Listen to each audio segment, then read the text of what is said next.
दोष के भय को दूर करने वाले शालिग्राम भगवान की मूर्ति होती है, उसके पास मरने से जीव को मुक्ति मिल जाता है। जहाँ संसार के संताप को दूर करने वाले तुलसी जी की वृक्ष होती है,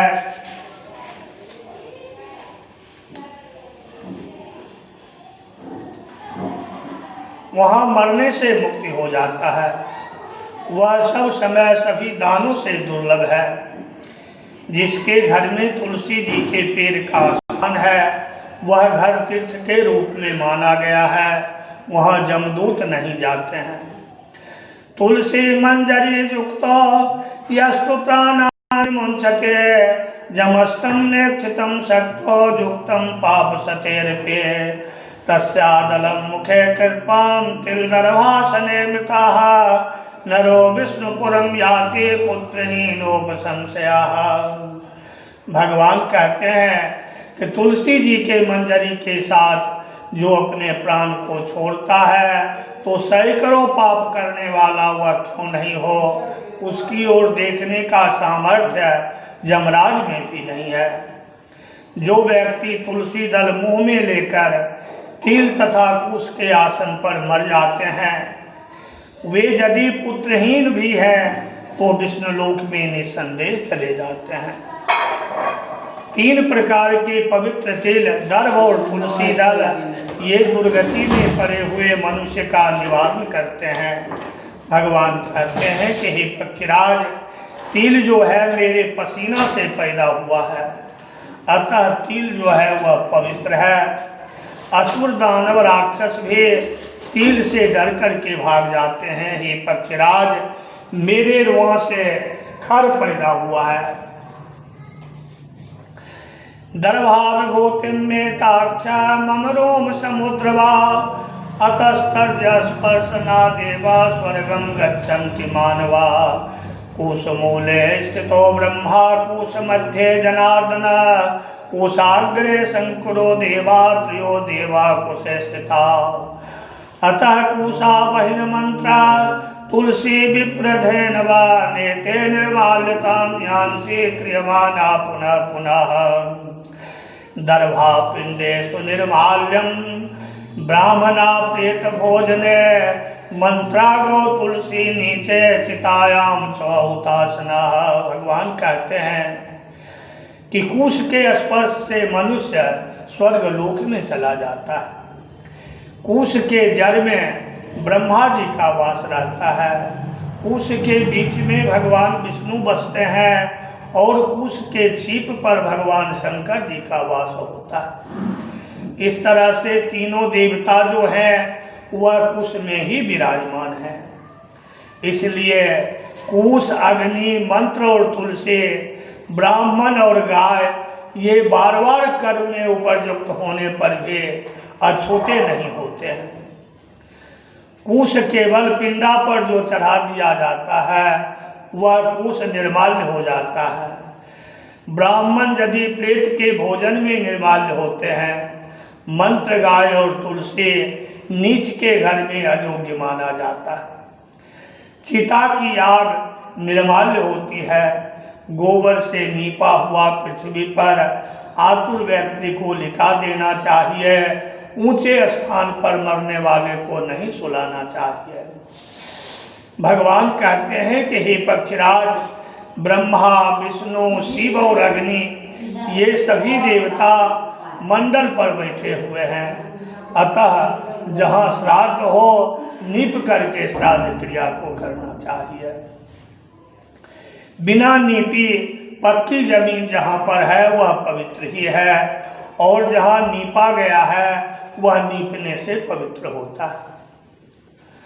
सर्वत्र वसुधा पूता लेपो यत्र न विद्यते यत्र लेपस्तत्र पुनर्लेपेन शुध्यते राक्षसाच पिशाचाक्ष भूता प्रेता जमानुगा अलिप्त देशे खट्वाया मंत्रिक्षे विशन्ति च लिप्त भूम्यां मता कृत्वा स्वर्णं रत्नमुखं क्षिपेत् विष्णु पादोदकम दद्यात् शालिग्राम स्वरूपिणा।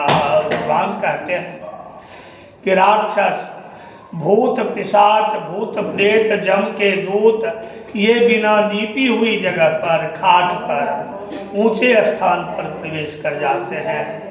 इसलिए अग्निहोत्र को चाहिए कि श्राद्ध कर्म और ब्राह्मण भोजन, देवता की पूजा और आतुर स्थापना ये बिना नीपे हुए जमीन पर नहीं करना चाहिए। इसलिए नीपी हुई जमीन पर लिटा करके मरने वाले के मुंह में सोना देना चाहिए। फिर शालिग्राम स्वरूप विष्णु भगवान का चरणामृत तुलसी जी डाल करके देना चाहिए। भगवान कहते हैं कि हे पक्षीराज, जो एक बूंद भी शालिग्राम भगवान का जल मरने वाले के मुंह में चला जाता है, वह गंगा जल और तुलसी पी लेता है तो सभी पाप से छूट करके वैकुंठ लोक को चला जाता है। बाद में महापाप के नाश करने वाले गंगा जल को मुंह में डालना चाहिए। इस गंगा जल के पीने से, छूने से गंगा जी में स्नान का दान करने का पुण्य हो जाता है। जो काया को शुद्ध करने वाला 1000 चांद्रायण व्रत को करता है और जो गंगा जल को पी जाता है, दोनों समान कहलाता है।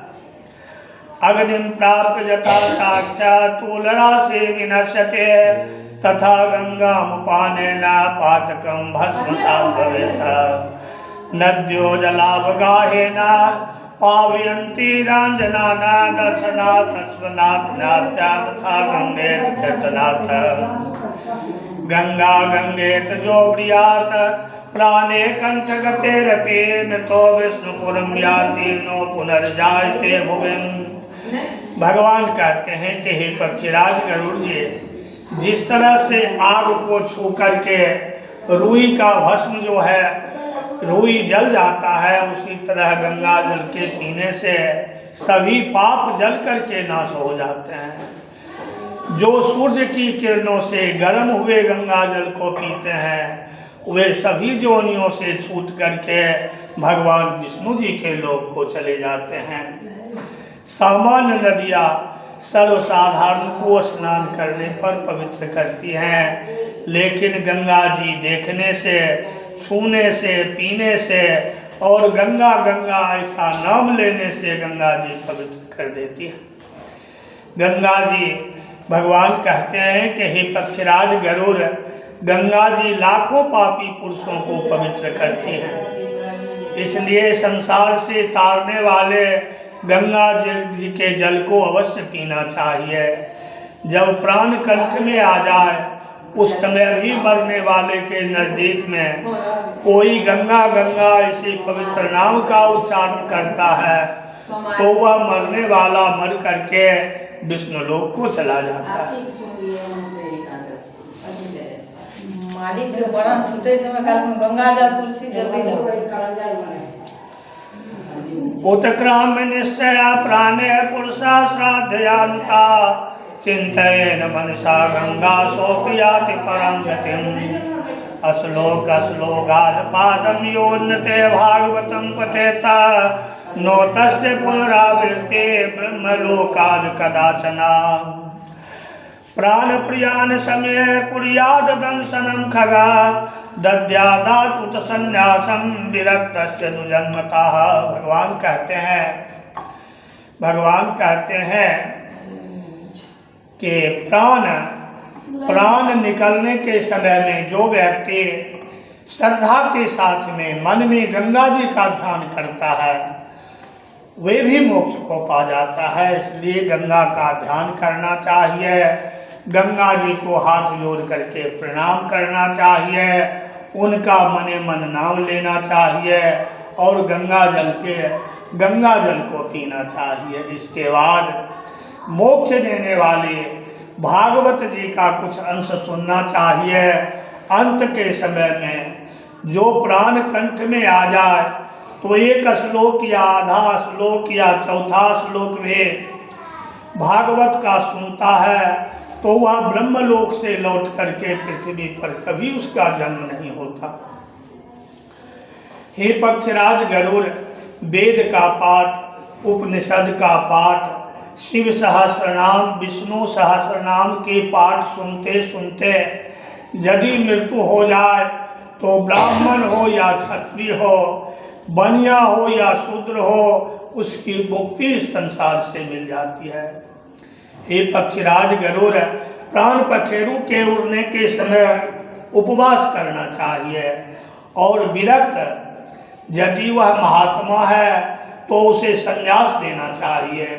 जो आतुर मनुष्य मरने के समय में हालत में यह कहता है कि मैं सन्यासी हूँ, वह मरने के बाद विष्णुलोक में जाता है और फिर पृथ्वी में उसका जन्म नहीं होता। मुखम च चक्षुषेना से कर्णौ द्वाराणि सप्त च येभ्यः सुकृतनो यान्ति योगनस्ता दुरन्धताः अपानामृत प्राणो यदा हि भवता पृथक् सूक्ष्मी भूत्वा तदा वायु निष्क्रामाति पुत्तलात्। भगवान कहते हैं कि हे पक्षीराज, जिन आतुर धर्मात्मा प्राणियों का इस प्रकार से मरण होता है उनका प्राण सुखपूर्वक ऊपर के छेद से मुख से निकलता है। मुंह, आँख, कान, नाक, ये दोनों छेद, दोनों कान, ये 7 ऊपरी द्वार बतलाए गए हैं और इन्हीं में से पुण्यात्मा जीवों के प्राण निकलते हैं। जोगियों के प्राण तालु के छेद से होकर निकलते हैं। अपान वायु से मिला हुआ प्राण वायु जब अपान वायु से अलग होता है तब वह प्राण वायु सूक्ष्म होकर के शरीर से बाहर निकल जाता है। जैसे हवा के लगने पर पेड़ के पत्ते जो हैं झड़ कर के गिर जाते हैं, उसी तरह से काल के झोंका खाने से प्राण वायु के निकल जाने पर यह शरीर जो है निराधार होकर के गिर जाता है। जब प्राण वायु निकल जाता है तब इस शरीर की हाथ पैर डोलना, सभी अंग जो है काम नहीं करता है। हाथ पैर का डोलना जो है तो बंद हो जाता है, बुरी महक आने लगती है और छूने योग्य नहीं रहता। अंत में भगवान कहते हैं कि हे पक्षीराज, इस शरीर की 3 अवस्था होती हैं। कीड़ा फरता है, विष्ठा होता है और एक दिन जला देने पर राख हो जाता है। तब भला क्षण में नाश होने वाले शरीर पर मनुष्य हे पक्षीराज क्यों गौरव करता है। पृथिव्याम लीयते पृथ्वी आपश्चैव तथा शुचो तेजस्तेजस लीयते समीरस्तु समीरने आकाशाश्च तथाकाशे सर्वव्यापी च शंकर नित्य मुक्तो जगत साक्षी आत्मा देह मजोमरः। भगवान कहते हैं कि अंत में इस शरीर की 3 अवस्था होती है। पंच तत्व से बना हुआ शरीर एक दिन इसी मिट्टी में मिल जाता है। जैसे पृथ्वी तत्व पृथ्वी में, जल तत्व जल में, तेज तत्व तेज में और वायु तत्व वायु में, आकाश तत्व आकाश में लीन हो जाता है। यह आकाश सर्वत्र व्याप्त और भगवान शंकर के समान है। इसलिए साक्षी रूप आत्मा ही अजर और अमर है, सब विनाशशील है। यह जीव सभी इंद्रियों से युक्त होकर के, शब्द स्पर्श रूप गंध इन विषयों से युक्त होकर के, काम राग आदि से युक्त होकर, कर्म रूपी कोष से समन्वित होकर, पुण्य की वासना से युक्त होकर के अपने कर्म के द्वारा बने हुए नए शरीर में पुराने शरीर के जल जाने पर प्रवेश करता है। तदा विमानमादाय किंकनो जालमालयत आयान्ति देवदूताश्च लस्तामर्शोभिताः धर्म तत्वविदा प्राज्ञा सदा धार्मिक वल्लभा तदेन कृतकृत्यं स्वाभिमानेन नयन्ति ते।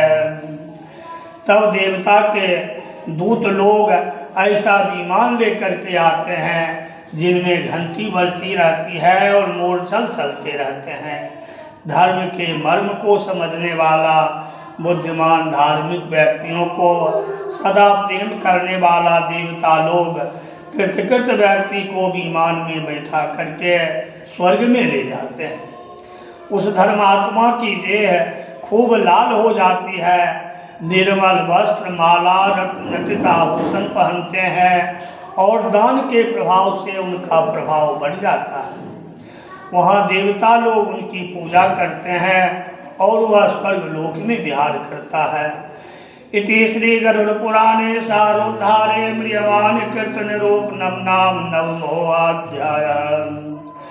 जय सीताराम सीताराम सीताराम जय सीताराम जय सीताराम सीताराम सीताराम जय सीताराम जय सीताराम सीताराम सीताराम जय सीताराम।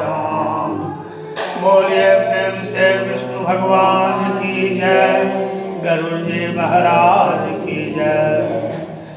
गरुड़वाचा देहदाह विधानं च वद सुकृतनां विभो सती यदि भवेत् पत्नी तस्याश्च महिमां वद। श्री भगवान वाचा शृणोताक्ष प्रवक्ष्यामि सर्वमे औषधेहिकं यत् कृत्वा पुत्र पौत्राश्च मुच्यन्ते पैतृकातृणात् किं दत्ते बहुभिर्दाने पित्रो अन्त्येष्टिमाचरेत तेनाग्नस्तोम सदृश्यम पुत्रम फलमाप्नुयात।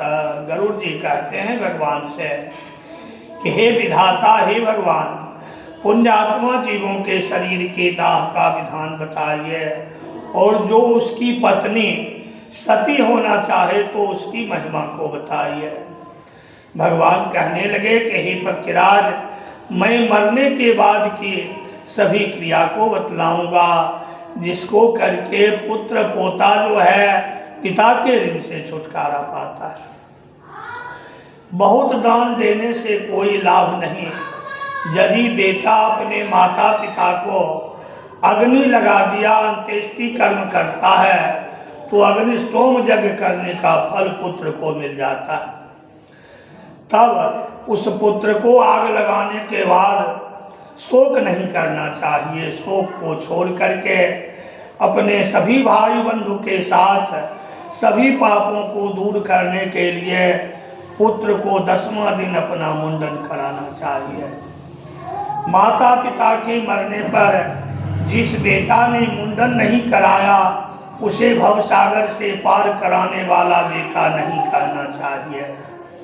इसलिए कांख और नख को छोड़ करके मुंडन अवश्य कराना चाहिए। तब भाई बंधु के साथ स्नान करके नया कपड़ा पहनना चाहिए। सद्यो जलम समानीय ततस्त स्नापयेक्षवं मंडनेन चंदने शुभे भर गया मृत्तिकया अथवा नवीन वस्त्रे संसाद्य तथा पिंडम सदक्षिणम नाम गोत्रे समुचार्या संकल्पे नाम सेविता। तुरंत पानी मंगवा करके मुर्दा को नहा दे, फिर चंदन फूल की माला से विभूषित करे, गंगा जी की मिट्टी से शोभायमान करके नया कपड़ा बढ़ा करके दक्षिणा के साथ पिंड देना चाहिए। नाम और गोत्र का उच्चारण करके अपसभ्य होकर के संकल्प करना चाहिए। मृत्यु स्थल पर देह नाम से इसलिए 100 नाम से पिंड दिलावे। उस पिंड के देने से भूमि और अग्निशात्री देवी प्रसन्न होती हैं। दरवाजे पर उसका नाम पंथ है, इसलिए पंथ के नाम से पिंडा दे। द्वार पिंड के भूतों को गणना में दुष्ट दरगति में पड़े हुए विघ्न नहीं पहुंचा सकते। इसके बाद प्रदक्षिणा करके पुतोहु आदि को पूजा कर लेना चाहिए। तब अन्य भाई बंधु जो हैं मरने वाले को कंधा पर उठावें और श्मशान घाट लेकर के जाएं। जो अपने पिता को कंधा पर या पीठ पर लाद करके श्मशान घाट में पहुंचा देता है, वह पुत्र पग पग पर अश्वमेध यज्ञ करने के फल को पाता है। क्योंकि भगवान कहते हैं कि हे पक्षीराज, पिता जो है अपने बेटे को कंधे पर बैठा करके, गोदी में ले करके, पीठ पर रख करके लाड और प्यार करता है। इसलिए जो बेटा अपने मरे हुए पिता को अपने कंधे या पीठ पर रखकर श्मशान भूमि में पहुंचा देता है, तो वह तत्काल मरने वाले पिता के ऋण से छुटकारा पा जाता है। मरघट पहुंचने के आधे रास्ते में भूमि को झाड़ू बहारू करके रखना चाहिए। अनंत भूत संज्ञा वाले मृतक को स्नान करा करके भूत नाम से पिंडा देना चाहिए। पिशाच, राक्षस, यक्ष दूसरे जो दिशा में स्थित हैं, वे उसके होम करने वाले शरीर को अयोग्य नहीं करें। तब उसे मरघट पर जाकर उत्तर की ओर मुंह करके मुर्दा को रख देना चाहिए और शरीर जलाने के लिए धरती पर जल छींट करके भूमि का शोधन करना चाहिए। भूमि को झाड़ बहार करके उस पर खर की ऊर्ध्व रेखा करके लकीर के बीच में अनामिकार अंगूठा से उठा करके मिट्टी को फेंक देना चाहिए और कौड़ी दे करके 4 लकड़ी गाड़ना चाहिए। फिर कच्चे मांस को खाने वाले अग्निदेव की फूल और अक्षत से पूजा करके, हे अग्निदेव, आप भूत के धारण करने वाले हैं, भूतों के पालन करने वाले हैं, अतः इस मरे हुए मेरे पिता को स्वर्ग में पहुंचा दें। इस तरह से कल जोड़ करके प्रार्थना करना चाहिए। उस प्रेत की चिता पर रखकर चिता पर प्रेत के हाथ पर प्रेत नाम से हे गरुड़ चिता पर रखने से लेकर सपिंडी कर्म के पहले तक प्रेत कहकर ही पिंडा देना चाहिए। पंडित जी, गरुड़ पुराण हम सुन लिए करते हैं, अपने दूसरे हम दूसरा गरुड़ पुराण सही कह रहा सुना देते वो नहीं मानते। गरुड़ पुराण जे कहे छे से कह, ये किताब मिलता है ना, 300 वर्ष की किताब पुराना। हमरा बाबूजी के पढ़बे रहते वह के अखन किताब के दाम है 2 नया पैसा। अखन 2 नया कौन चीज मिले से अखन 400 500 दाम भेले, मगर एहन किताब नहीं मिलते। अपने कहिए भोर गरुड़ पुराण नहीं भोरो गरुड़ पुराण के नियम है ना, सुनिए ना, सुनिए 10 दिन के अंदर सुने के चाहिए, जखन फुर्सत होते तखन। लॉ केस दिना 4 बजे करबै तब लॉ केस दिना करबै साँझ के करता जब फेंक अइते हुनकर भोजन तब होता। लॉ केस दिना भोरे में नहीं, ओई दिन जाओ अब सब नहीं होते तो ककरा सुने। केपितं साधकं प्राहा प्रेत कल्प विदो जना चितायां तेन नाम प्रेत नाम नथवा करे। प्रेतो दत्वा पंचपिंडान हुतमादाय तम तले अग्निपुत्र तदा दद्यान भवेत पंचकम जदे। आदो कृत्वा धनिष्ठार्थं तन्नक्षत्र पंचकम रेवत्यंतम न दाहोहम दाहे चौन शुभम भवेत। भगवान कहते हैं इस तरह से 5 पिंडा देने से 100 को आहुति की योग्यता होती है। अगर 5 पिंड दान नहीं किया जाए तो पहले के कहे हुए भूत, पिशाच, यक्ष, राक्षस आदि विघ्न पैदा करते हैं। अगर भदवा नहीं हो तो प्रेत को जला देना चाहिए। अगर भदवा हो तो उसके साथ में एक खर का मुर्दा बना करके उसे भी पुत्र को अग्नि संस्कार करना चाहिए। जो व्यक्ति भदवा में मरते हैं उन्हें गति नहीं मिलती, इसलिए उनका दाह कर्म नहीं करे। यदि दाह कर्म होता है तो उसके घर में दूसरे व्यक्ति की मृत्यु हो जाती है। आधी धनिष्ठा शतभिखा पूर्वाषाढ़ उत्तराषाढ़ और रेवती, ये 5 नक्षत्र दाह कर्म में नहीं लिए जाते।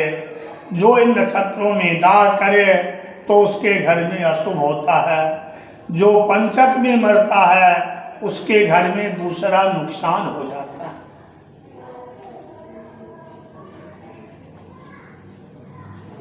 भगवान का भी नहीं जी का पहले इनका भदवा से बच गए थे, भदवा में इनका द्वितीय गृह हानि निर्भय तस्यारिक्षेषण तो यह पुत्राणाम गोत्र्याणाम च चाप कश्चित् विजायते अथवा ऋक्ष मध्ये ही दाहस्यादि विधि पूर्वकम तद विधिं ते प्रवक्ष्यामि सर्वदोष प्रशांते तप्त हेम प्रकर्तव्यम वहन्ति ऋक्षनारभे तेता जयतमन्तेन पुनः होमस्तम पुत्र या गोतिया लोगों के घर में कोई विघ्न भदवा में मरने में पड़ता है या पंचक ही हो, दाह कर्म करना चाहे तो विधि पूर्वक करे। सभी दोष के दूर होने के लिए उस विधि को हे पक्षीराज में बतला रहा हूँ। भदवा में मरने पर हे पक्षीराज मुर्दा के पास एक खर का दूसरा मुर्दा बना करके जलाना चाहिए और उन नक्षत्र से अभिमंत्रित करके सोना तपाना चाहिए और प्रिय जनता नर इंद्र सर्वयक्षतो इस मंत्र से उसे जला देना चाहिए। बाद में तिल का पात्र, सोना चांदी, रत्न को क्रमशः 4 कलशा रख करके श्राद्ध के द्वादशा के दिन उसे पूजन करके ब्राह्मण को दान कर देना चाहिए। इस तरह से पंचक शांति विधान करके जो मुर्दा को जलाता है उन्हें कोई विघ्न नहीं होता। यदि इस तरह से नहीं जलाता है तो गोतिया या परिवार में दूसरा कोई मर जाता है। एवं पंचकदाह स्यात् विना केवलम दहेता सती यदि भवेत पत्नी तथा स्वविनिर्दहेत कुंकुमांजम सहस्रम भूषणे भूषितां तनुं दानम दद्याद्भुजातेभ्यो बंधुवर्गे सेम च। भगवान कहते हैं कि पंचक होने पर इसी तरह से जलाना चाहिए और भदवा यदि नहीं हो तो केवल मुर्दा को जला देना चाहिए। हे पक्षीराज गरुड़, यदि उसकी पत्नी सती होना चाहे तो उसके साथ ही उसे जला देना चाहिए।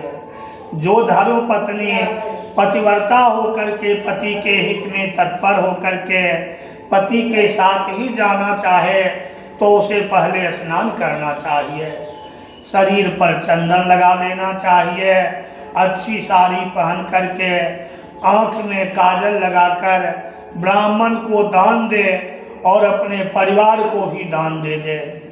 तब गुरु को प्रणाम करके उसे घर से बाहर निकलना चाहिए, फिर देवता के मंदिर में जाना चाहिए और भक्ति पूर्वक भगवान को प्रणाम करना चाहिए।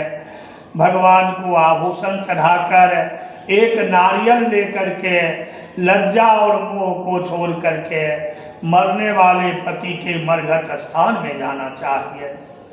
वहाँ सूर्य भगवान को प्रणाम करके चिता की परिक्रमा करके फूल की सेज पर बैठे और अपने पति के साथ अग्नि संस्कार करवा दे।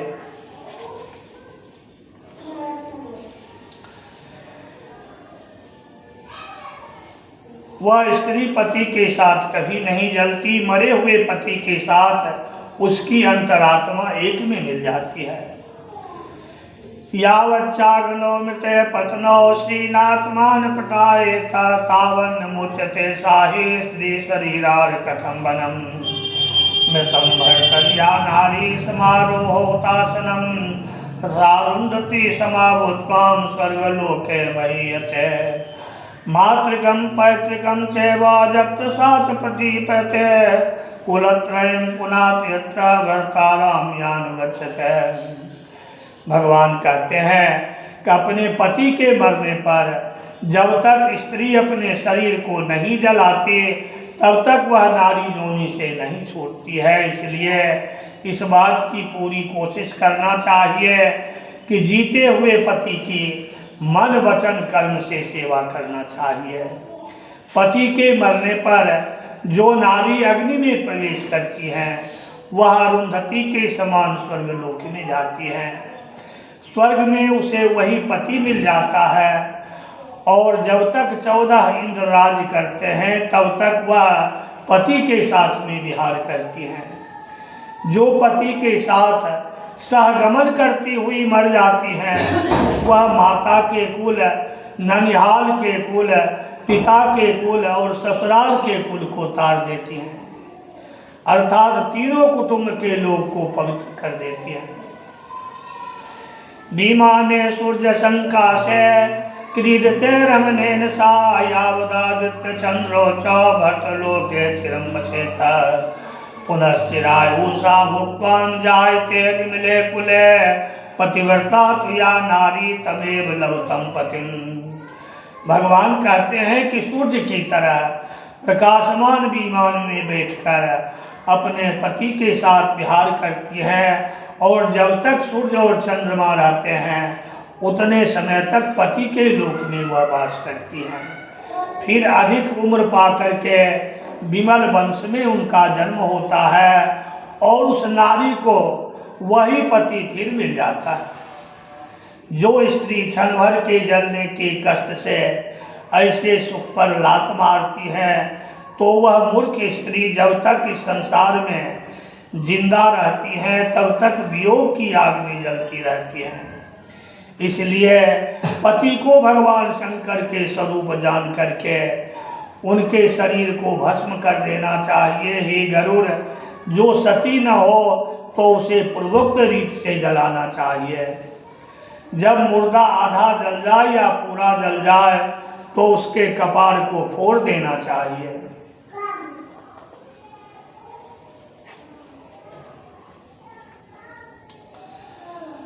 अर्धे दग्धे अथवा पूर्णे अस्पत्योतस्य मस्तकं गृहस्थानां तो काष्ठेन यतीनां श्रीफलेन च अस्मात्तमभिजातोषे त्वदयं जायतां पुनः असो स्वर्गाय लोकाय स्वाहा जलन्त पावकः दाहादनन्तरं कार्यं स्त्रीवेशनानं तथा सुते तिलोदकं ततो दद्यान्नं गोत्रोपि कल्पितम्। भगवान कहते हैं कि गृहस्थ का मस्तक लकड़ी से फोड़ना चाहिए और सन्यासी महात्मा यदि है तो उनका मस्तक नारियल से फोड़ना चाहिए। उसके पुत्र को चाहिए कि पितृलोक में जाने के लिए उसके मस्तक को फोड़ दे, उसमें घी दे करके उसे जलाना चाहिए। हे अग्नि, आप आद्यान काल में यजमान से पैदा किए गए हैं, इसलिए आप मेरे मरे हुए पिता को जला दें। इस तरह से अग्नि की प्रार्थना करना चाहिए और इस तरह से तिल के साथ मंत्र पढ़ते हुए आहुति को देना चाहिए। बाद में घर आने पर खूब रोना चाहिए, इससे मरने वाले प्राणी को सुख मिल जाता है। दाह कर्म के बाद पहले औरतों को नहाना चाहिए, बाद में बेटों को नहाना चाहिए। फिर नाम और गोत्र का उच्चारण करके तिलांजलि देना चाहिए। अंत में पिंडादान तिलांजलि देना। घर आने पर नीम की पत्ती को दांत से कुतरना चाहिए और मरे हुए व्यक्ति के गुण का बखान करना चाहिए। इससे वह मरने वाला प्रेत जो है बहुत खुश होता है, बहुत ही खुश होता है। दूसरे दिन अस्थि संचय श्राद्ध को करना चाहिए। गत्वा श्मशान भूमि च स्नानं कृत्वा शुचिर्भवेत् ऊर्णं सूत्रं वेष्टित्वा पवित्रं परिधाय च दद्यात् श्मशानं वासस्ततो मासवलिस्तुता यमाद्येत मंत्रेण तिष्ठ कुर्यात् परिक्रमाः त्रिकोणं स्थलजलं कृत्वा गोमीयेनोपलेपितं दक्षिणाभिमुखो दिक्षु दद्यात् पिण्डत्रयं त्रिशो। चौथे दिन यदि भदवा शनिवार को पड़े तो तीसरे दिन कर लेना चाहिए।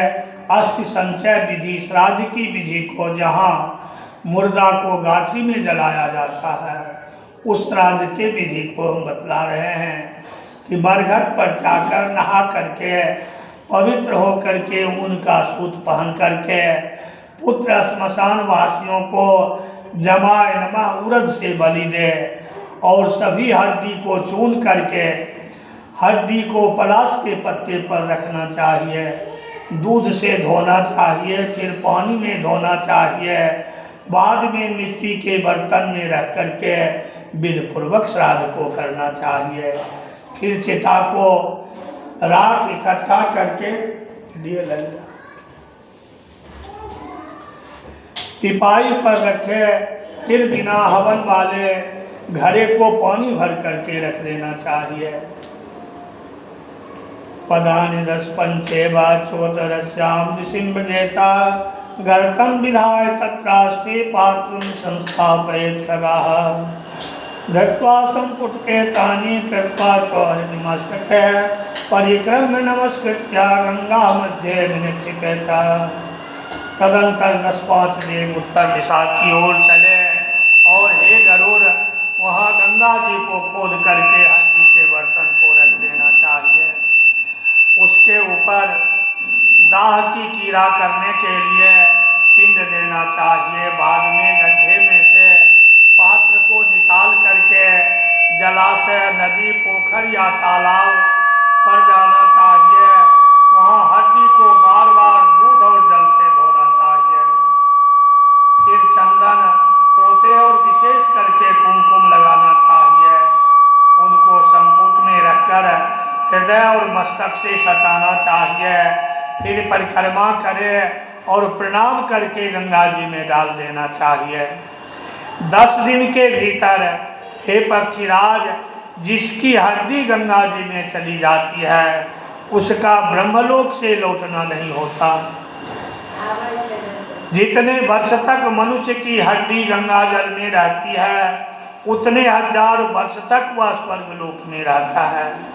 जिस तरह गंगा जी की लहर को छूकर हवा चलती है और मरे हुए व्यक्ति के शरीर में लगती है तो उसका पाप नाश हो जाता है। बड़ी भागीरथ तपस्या करके महाराज भागीरथ ने अपने पुरखा लोगों को तारने के लिए गंगा जी को धरती पर लाए और गंगा जी को पवित्र कीर्ति तीनों लोक में प्रसिद्ध है कि महाराज सगर के 7000 मरे हुए पुत्र को गंगा जी स्वर्ग में पहुंचा दिए थे।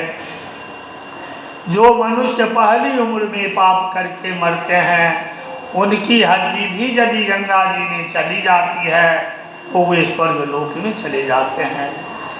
भगवान कहते हैं कि हे पक्षीराज, एक समय की बात है कि महावह में एक बहेलिया रहा करता था। वह सभी प्राणियों को मार करके खा जाता था। एक दिन बाघ ने उसे मार डाला और ज्यों ही वह नरक में जाने लगा उसकी एक हड्डी गंगा जी में गिर गई। इस हड्डी के गिरने से वह बहेलिया इस संसार से तर गया। अत कश्चिद देशे वावने चौरभये मृता नो लब्धस्तस्य देहेच्छा शृणुयात् दिने तथा दर्भपुत्तलकं कृत्वा पूर्ववत् केवलं दहेता तस्य भस्म समादाया गंगा तोये विनिक्षिपेत। भगवान कहते हैं इसका फल यह हुआ कि दिव्य विमान पर बैठ करके वह बहेलिया शिकारी जो था स्वर्ग लोक में चला गया। इसलिए बेटे का कर्तव्य है कि स्वयं ही गंगा जी में मरने वाले माता पिता के हड्डी को डालना चाहिए। उसके बाद अस्थि संचय श्राद्ध को करे। मान लो कि कोई व्यक्ति प्रदेश में या जंगल में डकैत के फेर में पड़कर मारा जाए तो उसका शव यदि नहीं मिले तो जिस दिन उसके मरने की खबर आ जाए उसी दिन खर का पुतला बना करके जला करके 10 दिन मान करके श्राद्ध कर देना चाहिए। उसी दिन से दशगात्र विधान को करे। सांवत्सरिक श्राद्ध में भी वही दिन लेना चाहिए। और हे पक्षीराज, गर्भ पूरा होने पर जो स्त्री मर जाए तो उसके पीठ को चीर देना चाहिए। पेट को चीर करके बच्चे को निकाल करके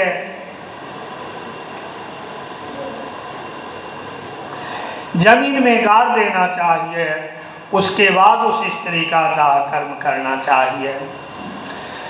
अतः परम दहे तस्या गंगायाम अस्ति निक्षिपेत जलकुंभस्य दातव्यं बलानामेव भोजनम् कुमारे स्वमृते बालान् कुमारानेव भोजयेत स्वबालां भोजयेद विप्रान् पौगंडे स्वव्रतं मृते।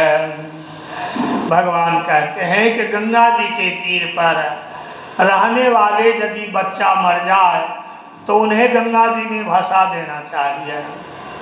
गंगा जी से बहुत दूर रहने वाले 27 महीने तक के बालकों के मरने पर एक पक्षीराज जमीन में गाड़ देना चाहिए। 27 महीना से अधिक उम्र वाले बच्चे को दाह क्रिया करना चाहिए और उसकी हड्डी गंगा जी में डालना चाहिए। जल का घट देना चाहिए और बच्चे में मरने पर बच्चे लोगों को ही भोज खिलाना चाहिए। गर्भपात होने पर क्रिया नहीं करना चाहिए। बालक के मरने पर दूध देना चाहिए। घट और खीर भोजन के लिए बालक के मरने में दान करना चाहिए। 5 साल की उम्र तक बालक मर जाए तो बाल भोज कराना चाहिए। जो ब्रह्मचर्य व्रत के साथ 10 वर्ष तक की उम्र में बालक मर जाए तो उसी उम्र के बालक के साथ साथ ब्राह्मण के बच्चे को भी खिलाना चाहिए। 5 वर्ष के ऊपर के बालकों का यदि जनेऊ हो गया है या न हुआ है, वे यदि मर जाए तो खीर या गुड़ से उनका पिंडा होना चाहिए।